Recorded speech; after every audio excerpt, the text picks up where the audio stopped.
C'est le fruit d'un projet qui nous a permis de conduire des personnes en difficulté depuis le 14 décembre 2024 à travers le sud marocain. Et quand il a commencé à faire chaud, on a rejoint le Djebel Saro. Nous sommes montés dans les montagnes pour rejoindre les camps forts de l'Atlas et les cols entre 2000 et 3000 mètres. Ça fait 7 mois que la caravane marche et ça a permis d'amener sur la caravane chaque mois des participants et plusieurs ont fait 2 à 3 mois.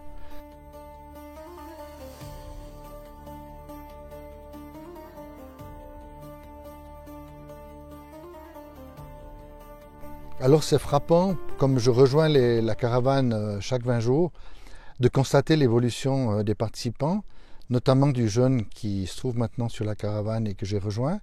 Et il a fait un sevrage, il était dans la consommation de stupéfiants et maintenant ça fait 1 mois et 5 jours qu'il marche et on trouve un jeune qui a de la lumière qui anime ses yeux.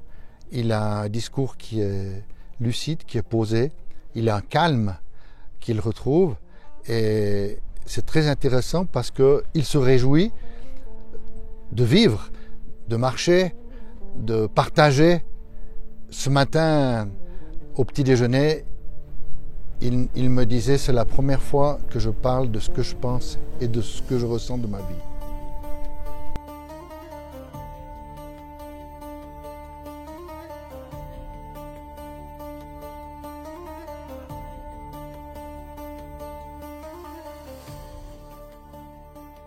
Un personnage clé de la réalisation de ces projets qui sont inouïs, qui sont uniques d'ailleurs, qui sont une première, qui sont vraiment une première, 6 mois de traversée l'année dernière, et cette année, plus de 7 mois, se nomme Ayoub Dachari, le fils de Zineb et Jean-Pierre, qui a étudié pendant 11 ans en Europe, et maintenant, à la trentaine, il revient au Maroc, et pendant son séjour en Europe, il a fait des stages dans les centres de thérapie que j'ai eu la chance de diriger. Donc il s'est familiarisé avec les problématiques de perte de sens de vie et de consommation, problématiques d'addiction. Et ça fait 2 ans qu'il se forme avec moi sur le terrain, mais aussi de manière académique.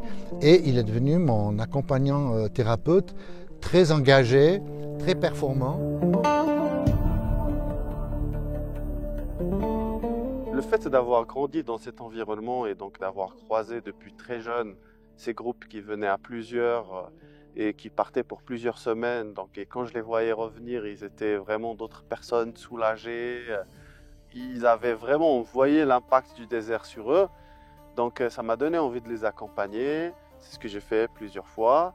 Ensuite, j'ai eu envie d'effectuer des formations, des stages pour mieux comprendre la thérapie, pour mieux comprendre l'approche en général. Et c'est ce que j'ai fait en Suisse plusieurs fois. L'équipe de Désert et Montagne qui est composée de guides officiels, d'accompagnants, de cuisiniers, de chameliers professionnels et qui exercent ce métier d'accompagnement dans les grandes traversées à but thérapeutique et qui ont l'habitude du coup d'accompagner des personnes dans le besoin, qui ont développé un savoir-faire, certaines sensibilités et qui sont eux-mêmes quelque part très sensibles parce que c'est dur d'effectuer ce genre de métier si ça ne nous apporte pas à nous-mêmes énormément. Et c'est des gens qui ont une connaissance approfondie de la vie, si on peut dire ça, et qui inspirent. Et grâce à leur rencontre, le fait de marcher avec eux, de vivre avec eux, et donc eux, ils ont cette capacité-là, ce savoir pour accompagner ces personnes demandeuses, quoi. Mon rôle, c'est d'être à la fois un repère, un soutien et un témoin pour les personnes et les jeunes que j'accompagne. Donc je ne suis pas là pour diriger, mais disons pour maintenir un cadre bienveillant, sécurisant et parfois ferme. Donc on agit également énormément sur le renforcement musculaire, c'est-à-dire le but c'est de se reconnecter à son corps, de apprendre à nouveau à avoir un lien approfondi avec son corps, parce que c'est quelque chose qui se perd. Et donc, je m'assure également que chacun ait l'espace d'être, de déposer et de reconstruire. Ensuite, je travaille en lien très étroit avec l'équipe thérapeutique, avec M. Roduit qui est en Suisse. Ça m'a énormément apporté personnellement également parce que ça m'a vraiment transformé. Clairement, j'ai appris la patience, l'écoute profonde, l'écoute active, la confiance dans le processus lent. Ça, c'est vraiment un élément très important. J'ai compris qu'on n'aide pas les autres avec des outils, mais avec une présence juste, avec une connexion au divin, on peut appeler comme on veut, mais il y a quelque chose de plus grand qui se passe parfois. Donc le désert m'a vraiment appris à lâcher prise, à faire confiance à la vie.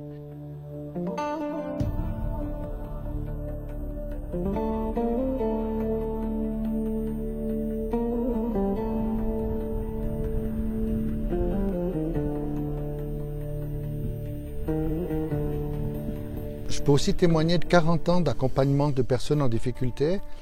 On parcourt les déserts de sable et de grandes plaines du sud marocain et des montagnes pour les aider à vivre leurs émotions, ce qu'on appelle la crise, mais crise, il faut se rappeler que c'est un changement, et d'aller au bout, d'exprimer, parce que malheureusement chez nous, eh bien, ils n'expriment pas, ils vont fuir soit en quittant les lieux, l'environnement, soit par le produit.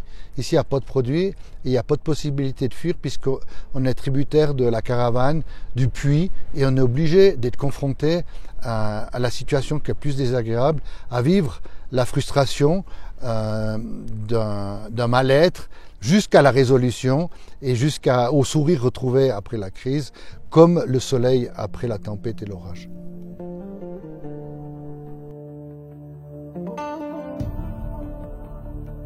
Au moment de la fin du sevrage, il est fort de constater tout à coup des constats qui sont exprimés, qui sont explicités.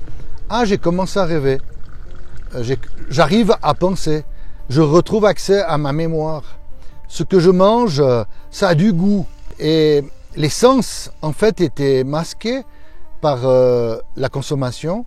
Et une fois nettoyé par la marche, par la transpiration, par les jours d'un équilibre retrouvé où on s'endort le soir et on se réveille le matin en alimentation saine, la personne retrouve petit à petit et c'est réjouissant d'être avec eux pour goûter justement à ces sensations retrouvées.